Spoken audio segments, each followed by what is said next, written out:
Alright guys, today I wanted to talk about one of my favorite freerunners, Krystian Kowalewski, Freerun Koval on Instagram.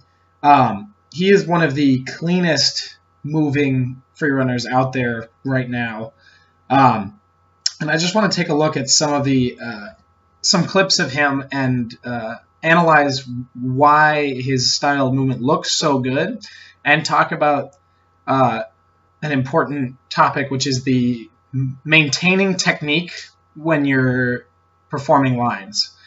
And that's something that Krystian Kowalewski is really good at, and I think that's one of the main reasons why his freerunning looks so good, is because he takes the time to maintain his technique even when stringing moves together. So this first clip that we're going to watch is this little thing. So that's the nicest Castaway of all time. But this little sequence, and I just want to observe this sequence in slow motion. So, what I notice about when he moves is that every single skill he does looks like he's paying careful attention to trying to perform it exactly the way he knows works best. So he's making sure to do his best possible shape change. He's not rushing any portion of the skill. He's making sure to perform each and every part of it the best he can. So he's making sure that when he does the Castaway, he's getting the best kick he can. He's getting a nice round shape as he pulls into the tuck, and he's pulling, opening at the right time, spotting the ground, and then his mind has moved on to the next skill.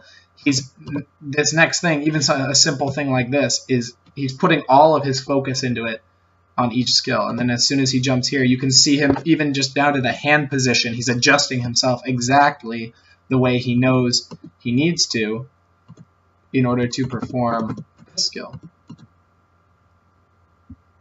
And it's not necessarily, we're not analyzing something today that is like the way a skill works, but rather the way that maintaining technique can really help you improve the way your freerunning looks. So the next one I want to look at is this little sequence right here. And what I like about that sequence is that even the most basic skills of it, you can see his effort in maintaining technique. So let's watch this again. So Kong front, beautiful, open out, he's preparing for the next skill. But this part is what I want you to see. Even just the thief vault here, you can see he's paying careful attention to every little detail. Like a lot of people, their basic moves during a sequence or a line or a run will start to kind of degrade and fall apart because they're thinking so much about the big skills. But you can tell by the way he does these little skills, and this here, even that little bit right there, the way he's putting effort into every piece of the skill is part of why his movement looks so strong. One of my favorite phrases right now is technique gives the illusion of strength. People who you look at that do free running and you say it looks powerful, or you say, wow, they're so strong, the skills look good. More often than not, that doesn't just come from strength. It comes from paying attention to technique. Doing something with good technique gives the illusion of power and strength, and that you're able to do it really strongly. But it doesn't come from strength as much as it comes from technique. Strength will definitely help you execute a technique better, but strength without technique doesn't look powerful. So let's watch that one more time. So you can see even in the smallest details, like the thief vault, every piece of this line gets his full attention, from the kick out there to the way he kicks up there. Every little thing gets all of his effort. I'm sure it doesn't look like that all the time. It probably takes a few tries, but you can tell that he's really, really putting in the brain power to each skill, and that's part of why everything looks so smooth. So let's watch this one more example. And the parts I want you to notice in this one are the way he gets up onto this railing here. Even that has a technique to it. The way he kicks the back leg, the way everything looks like it's the way he wants it to be.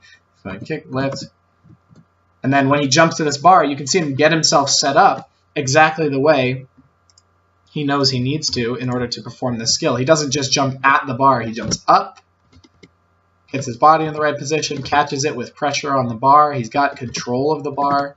His tap is extremely strong and nice and early for the Lecce side.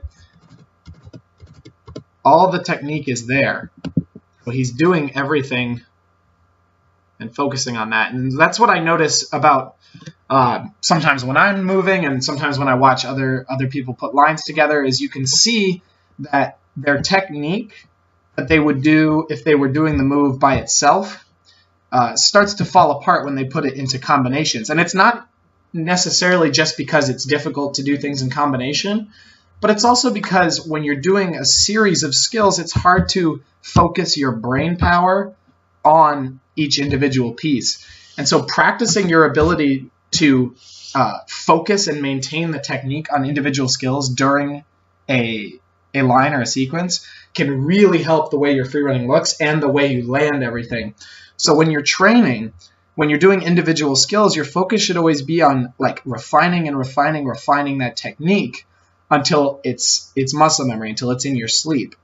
And then as you start to put that into sequences, you want to pay attention to, am I still doing the technique right when I'm coming out of this skill? When I'm coming out of this flyaway into this palm flip, am I still maintaining the takeoff, the push, the set, and everything that I want in this palm flip, right? So if you're having some trouble with like lines and sequences and you're like not happy with the way they look, or you notice that maybe you feel like you're not as powerful when you're at the end of your lines, it might not be coming from your power level, but rather your ability to focus your brain on each skill's technique. So give that a try, give it some practice, and see if it can help you improve your sequences and your lines, and especially at the end of lines. So yeah, that's what I wanted to talk about today. It's not the same as analyzing a particular skill. It's not like a normal episode of Trick Analysis, but I thought it deserved to be talked about. Let me know if this helps you out at all, or if you have any other thoughts on this in the comments, and what you want to see next. And I will see you guys in the next video. Thank you for watching.